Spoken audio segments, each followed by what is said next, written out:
Souvenez-vous, voici un an, presque jour pour jour, nous rencontrions dans cette même émission le dessinateur et scénographe François Schuttel. On ne va pas retracer ici sa longue carrière puisqu'on en a parlé déjà en détail à l'époque et que de toute façon, vous pouvez retrouver ce reportage sur la chaîne YouTube de Chloé Delis.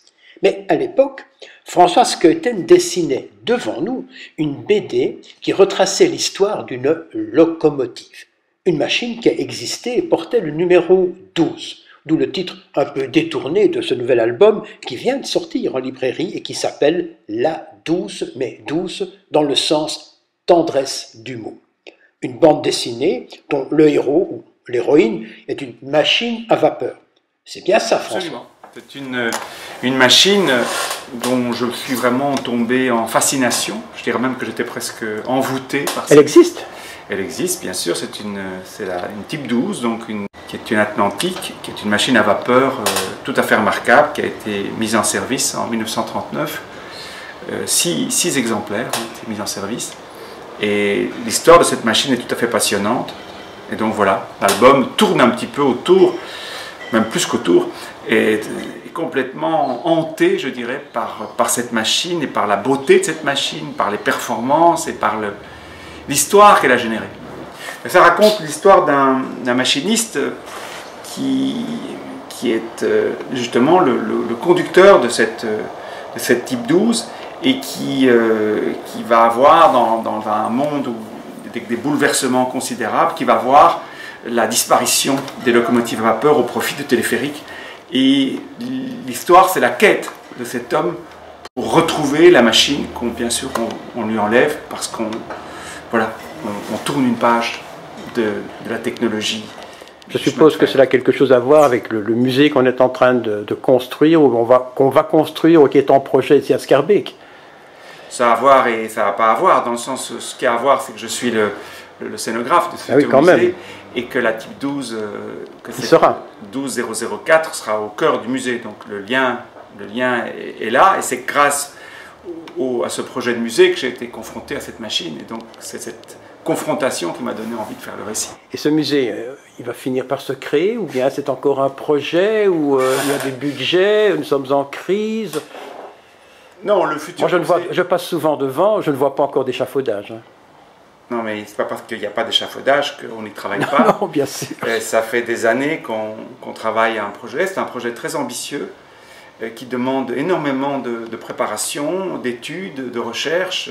C'est très compliqué de construire ce futur train world parce qu'on est sur un site qui a déjà des tas de câbles, Donc il a été très, très complexe à inscrire dans le site.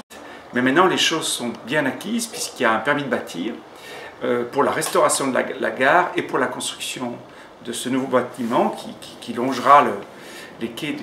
Une gare qui est typique, hein, on peut le dire. Oui, c'est une gare remarquable de 1913 qui vraiment est très belle. Et on a la chance d'avoir peut-être une des seules gares à Bruxelles qui a été totalement préservée. Est-ce qu'on peut dire que beaucoup de gares ressemblaient à celle-là dans le style, dans le temps, où il y a un certain temps? Un certain nombre de gares, oui, effectivement, sont inscrites dans cette qualité. Les gares étaient comme les cathédrales d'une certaine époque, donc elles avaient une ambition, elles étaient comme des signaux, comme des points de repère dans la ville. Et en cela, cette gare est emblématique de la qualité de ce qu'on a fait sur ces constructions. Est-ce que pour un dessinateur comme toi, qui est surtout connu pour, je dirais, des dessins architecturaux avec des contre-plongées, avec des lignes de fuite, avec des détails, etc., est-ce que c'est difficile de passer de ce genre de dessin d'architecture à des dessins de locomotives, de machines en fait? Oh, mais mon travail a toujours été... c'est une vision assez réductive. Tout à fait, oui. J'ai fait des histoires érotiques même, j'ai fait des tas... Ça, j'ai jamais vu. Ah ben oui, bien sûr, tout au début, des albums qui étaient vraiment basés sur une dimension sensuelle, sur un monde onirique. Et donc, à chaque album, il y a un sujet, il y a un espace, il y a un univers, et chaque livre, c'est un enjeu, c'est une aventure, c'est une exploration. Et donc, le train, c'est un sujet que je connaissais quand même depuis un certain temps. J'ai fait un livre qui s'appelait Le Rail avec Claude Renard.